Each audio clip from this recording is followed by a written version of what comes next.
guy.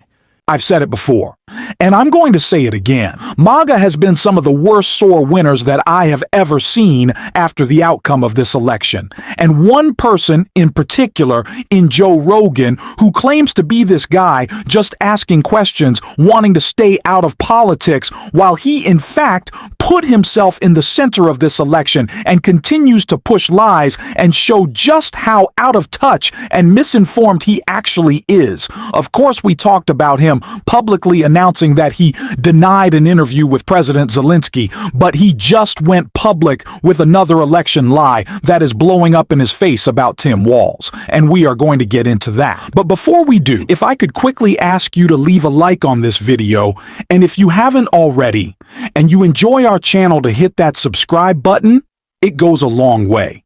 And it really means the world to me now. Like I've said so many times before, it's important we understand Rogan in the way that he is misinforming his audience to combat this right-wing media ecosystem. So before we get into the latest lie that Joe Rogan was pushing about Tim Walz, I want to check out one he actually got called out for on his own show a couple of months ago. So that was Rogan insisting in getting corrected, getting fact-checked, and then still not accepting the truth that Tim Walz didn't change the Minnesota state flag to be the Somali flag. I don't know why Joe Rogan would believe that crazy conspiracy theory. Maybe because he's a crazy conspiracy theorist, but you could hear his own producer fact-checking him, his own guest fact-checking him, saying, no, the people of Minnesota, they voted to change their state flag, and that's the state flag that they chose. And who cares what it looks like besides the people of Minnesota? They get to decide once again. Joe Rogan immersing himself in all of these conspiracies and becoming so angry at them for no reason. And that's exactly what he admitted to on his own show and was kind of laughed at for the reason he gave for why he wanted to get involved in this presidential election, even though he says he's just on the outside of it and doesn't even like politics, just a complete lie. But check out what Rogan had to say about Tim Walz. Well, I wanted to stay out of the presidential election shit. Yeah, it's gross. Because I feel like I had to. I feel like this is so nuts. This is so nuts. When that Tim Walz guy... it's so nuts that guy was going to be the vice president. You're telling me, you're telling me this whole thing's fake then. You're telling me you don't care if someone's a liar. You don't care if they lied about their military rank, where they served. You don't care if they lie about being an assistant. You don't care if they lie about Tiananmen Square. There's too many things. This is so crazy. You would get fired if you were an assistant manager at a fucking oil changing company. Yeah. So she's saying that Tim Walz, who gave over 2 decades of service to our country in the military, and of course in Congress, and as governor of Minnesota as well, he's saying that that person lied about his military service, a lie that was debunked, but because Tim Walz was such a liar, which is just not true, of course. We talked about the times that Tim Walz as misspoke. He apologized for those instances, but because of that, Joe Rogan had to go and endorse an actual pathological liar in Donald Trump. Someone who used a lie about his bone spurs to avoid military service. That's what you're saying. Tim Walz misspoke a couple of times, and so now you have to support a pathological liar in Donald Trump. No, it sounds like you want to support Donald Trump. It sounds like you want to be involved in politics.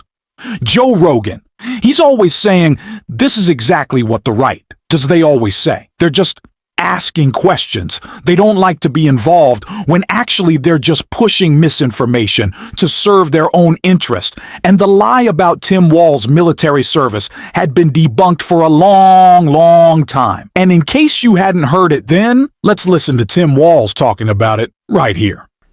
These guys are even attacking me for my record of service. And I just want to say, I'm proud to serve my country, and I always will be. With my dad's encouragement, a guy who served in the Army during the Korean War, I signed up for the Army National Guard 2 days after my 17th birthday. I served for the next 24 years for the same reason all my brothers and sisters in uniform do. We love this country.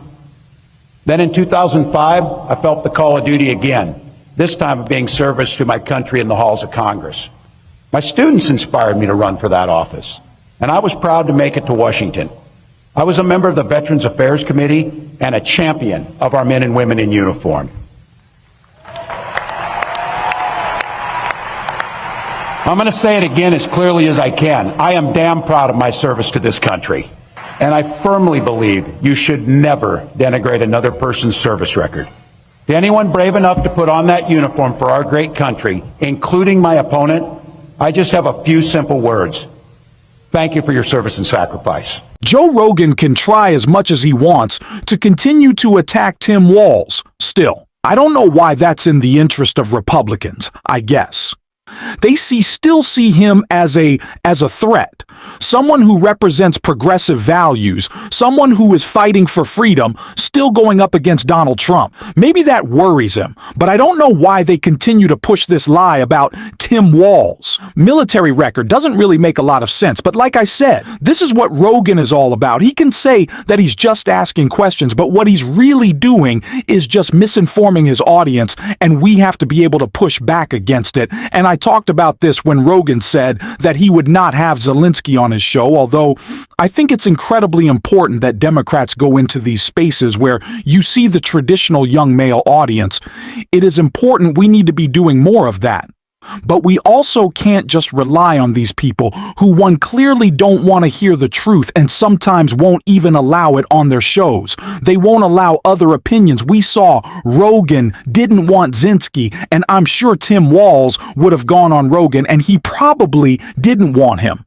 But we have to continue to do all we can to push back against these lies, which is exactly what Chris Hayes did when this nonsense lie was being pushed about Governor Walz, and I want to check that out right here. Walz retired in 2005 at the rank of Master Sergeant. Party says because he wanted at that point to speak freely about political injustice, specifically the Iraq War. The following year, he was one of more than 60 anti-war veterans running for Congress as the Fighting Dems, a group that included Jim Webb, Patrick Murphy, and Tammy Duckworth.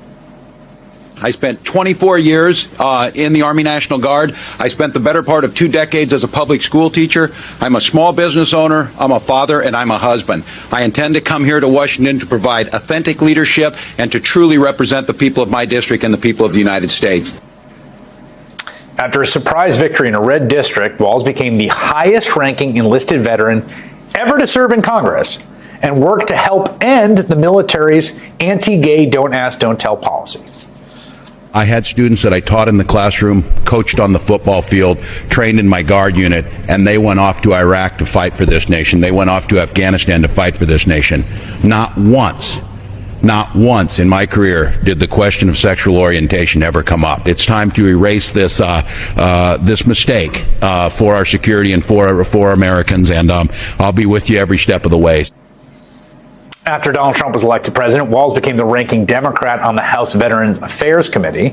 He fought the Trump White House plans for privatizing veterans' health care while using his own experiences with the VA to help other veterans get their benefits. Walz's experience in the armed forces is an atypical one for most Americans, particularly for politicians at the national level. I mean, there really is literally no one like him. And now Walz is running with Kamala Harris against Donald Trump and J.D. Vance, and perhaps not that surprisingly, Republicans are trying to swift vote Walz, denigrating his service the way they did with Vietnam vet John Kerry 20 years ago, saying he stole valor and left the army to avoid going to Iraq. It's a playbook Republicans also used against Walz when he ran for governor of Minnesota, and it failed them because they're lies. It turns out when voters hear about the quarter-century Walz spent as a citizen soldier, the time he spent since then fighting for Iraq and Afghanistan veterans to get the benefits they deserve, they don't see what Republicans do. They see a rare kind of veteran in politics who can cut through the self-serving BS rather than adding to it. We always have to continue to set the record straight on the BS being pushed from the right, especially from Joe Rogan, such a massive audience, and we need to be working every single day to push back how he is misinforming them, and that's what we're going to be doing on the show every single day. And if you want to support that, as always, you can hit that subscribe button, you can leave a like on this video, and if you're stuck around at the end, you can drop a blue heart in the comments. And until next time, I'll see you soon.